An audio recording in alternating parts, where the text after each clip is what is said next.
How did Dennis look to you in the snaps he got on Sunday night, and what's your level of comfort with him if he has to start here for the next couple games? Dennis did a very good job, stepped in, offense didn't miss a beat, so I thought I was really pleased with that. Yeah, I mean, he's a pro, and you could see that he was chomping at the bit for the last, 5 or 6 weeks now to help out any way that he could. So, he got in there and did a great job, and I feel confident that he'll keep that level up. I understand the young guys you have plugged in have done well this year, but does it ease your, I don't want to say nerves a little bit, since he's done this before? He's not new to this. Yeah, no, it definitely does. Anytime you got a guy that's played a lot of football, been in a lot of situations that you can't necessarily coach up everything that's going to happen to a guy. So, no, I'm confident that he'll go in there and do a good job. I don't know if you watched Monday night, but, Aaron Donald pretty much tore up the Cardinals, and then you look back to your game and who you had starting and what you guys did against him. What has it been about that group that are not, full-fledged starters? I guess they are starters for you. Yeah, they are now. I mean, they've played a lot of ball, so that's been great. Like, they're getting a ton of experience, and they're playing against really good players. We've gone against a lot of top-tier defensive linemen, obviously, throughout this season.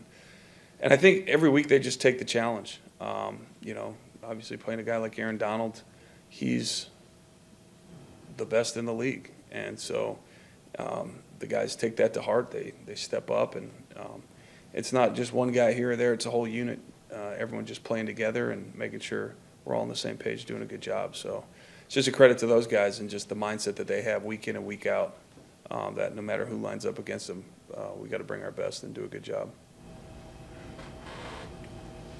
How do they, for the most part, how do they react to making mistakes, and how have you kind of trained them to handle that, in game? Is that part of what you do? Oh, yeah. I mean, that's the big thing is just like, obviously you want to show them as many looks and as many things as possible to avoid those mistakes. But then when they do come, it's just a matter of, making sure, all right, why did you screw this up? Was it your technique? Was it something you did? Was it something they did? So it's just talking through that stuff on the sideline, whatever it is, if it's a schematical thing or a fundamental thing, or just a guy and some great move that he made. Just things like that where you just got to hit the reset button, coach it up, and then it's the guys just learning from that and taking it back out onto the field. It doesn't seem like you've gotten a guy who just kind of got in a funk and, Yeah, no, I think, yeah, I think a lot of it, it has to do with the guy, because there are some people that, if something goes bad, it just steamrolls into more, of the snowball effect. But no, these guys have done a great job. Just they make a mistake, and we just move on and, use it to help you in the long run. You used the word inconsistent for Royce a couple weeks ago. Mm-hmm. Matt was telling us that this was his best game by far against the Bears. What did he do better? Yeah, he just played with better fundamentals.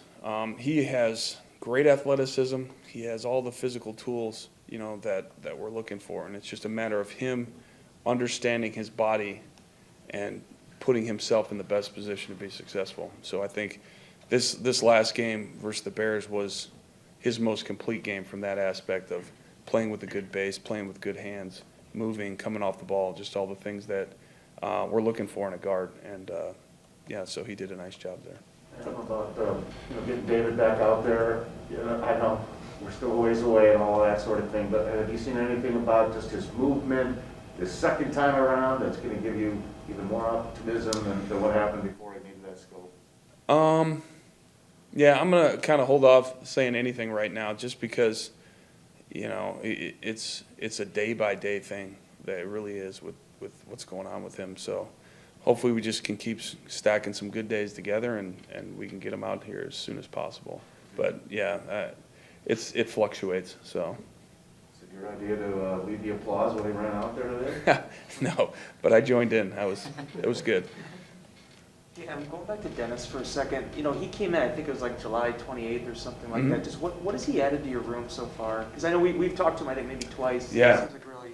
No, he's been great. You know, anytime you can get a guy like Dennis, a guy like Billy, a guy like David, who can just help players relate just through their experiences, you know, and talking about different guys that they've played, whether it's, you know, whatever edge rusher or whatever defensive tackle, they can say, all right, hey, look for this guy to do this. This is the moves he likes to do, or whatever it is. Just all the different experience factors that he brings to the table is, you know, it's great for the room, just because it helps guys like Yash who haven't played a lot. He can rely on ask him questions and all that stuff. So it's been nice to have. Adam, to play off from Sunday night, the first couple of drives where they were bringing stunts and pressure, and then you end up, you know, having your highest scoring game of the year. Again, when you get these guys off after a 3 or 4 play drive, is it mostly just to figure out stunts and wrinkles that they're bringing to you, or is there sometimes just technique? It's almost like a boxer. By the second or third round, you figure out what they're doing, you change your footing. Yeah, no, a lot of it has to do with that, of just getting into the flow of the game, kind of things like that, and it might have been the bye week, we just hadn't played full speed football in a week or whatever it is. It's just a slow start. Luckily, we were able to kind of get our footing after those first 2 drives and kind of get back into the swing of things. But I think that probably has something to do with it. A guy's just like starting fast, playing fast, all that stuff. Because they hadn't really done anything that we weren't planned for them to do. It's just a matter of us just being cleaner with our fundamentals and playing better together. And was there any consideration at the time to play Kelly at left tackle, or were you guys going with Yash? Yeah, no. Ever since the preseason, kind of had in my mind Yash had proven that he could be our backup left tackle. So that's kind of how I went in my mind. If anything happened to Elton, it would be Yash out there. So, yeah, no. What does Dennis bring, especially, I guess, maybe to the offense that you guys run? You know, specifically, you wouldn't call him exactly a zone, typical zone type guy. So what does he bring? He's a lot like, well, he's a massive dude. So when you see him out there, it's just nice. You know, he can kick back a couple kicks, get his hands on the defensive end, and pretty much just be a solid force in the pass game where, you know, he's got that edge locked down when he gets his hands on guys. So that's nice. He kind of reminds me a lot of Rick from that aspect of just a solid guy in protection where you can rely on him and, you know, you're not too worried about it. So, yeah, I think that's his best attribute, is just being a good presence in the passing game.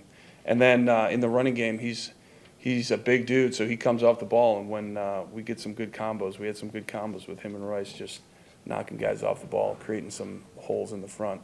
So I think those are probably his best 2 attributes.